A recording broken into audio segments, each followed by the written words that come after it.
When it comes to autonomous vehicles, who will become king of the road? Let me bring in Wall Street Journal reporter Tim Higgins. He focuses on autos and technology. He's covered Apple. Look, there have been leaders, there have been laggards. Tesla had the autopilot technology. They tested it, but I just came from the Consumer Electronics Show last month. Nissan, Ford, Delphi. This is Delphi's car that I was in the middle of the night. And there, of course, was a test guy there, but his hands were off the wheel. We were making all kinds of turns. Tim, who's ahead in this race?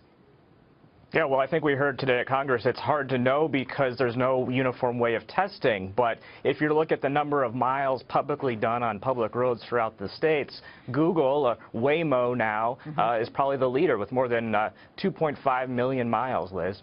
And then we've got guys over at MIT that we've had on the show who have a whole plan in place where they would like to start testing. But will it be Silicon Valley or Detroit or a combination of thereof who wins in this game?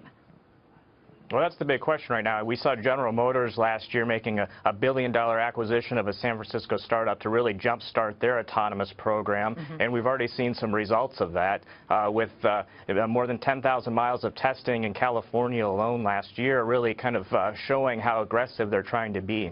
Nissan and Carlos Ghosn came on with us on Fox Business and flat out told us they are using NASA technology, the same stuff that guides the Mars rover.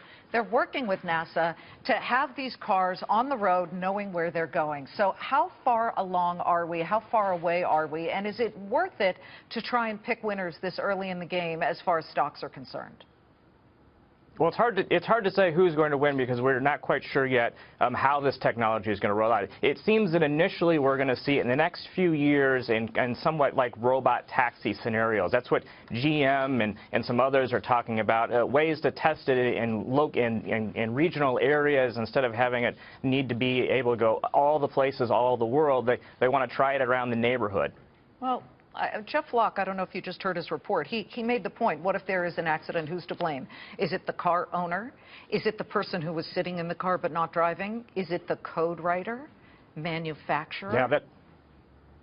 Yeah, that's the big question is how that's going to play out. And I think that one of the big wins that Tesla had in the last few weeks is federal regulators coming out after that autopilot crash saying that they looked into it and didn't find any safety defects. And in fact, they said looking at the data, Teslas that had enacted or had put in place the autopilot saw a 40% decrease in crashes compared to the Teslas prior to that. So a vote of safety there really helps bring this technology to the road. It's great to have you. Thank you very much, Tim. Tim Higgins is the Wall Street Journal reporter who covers all things technology and cars.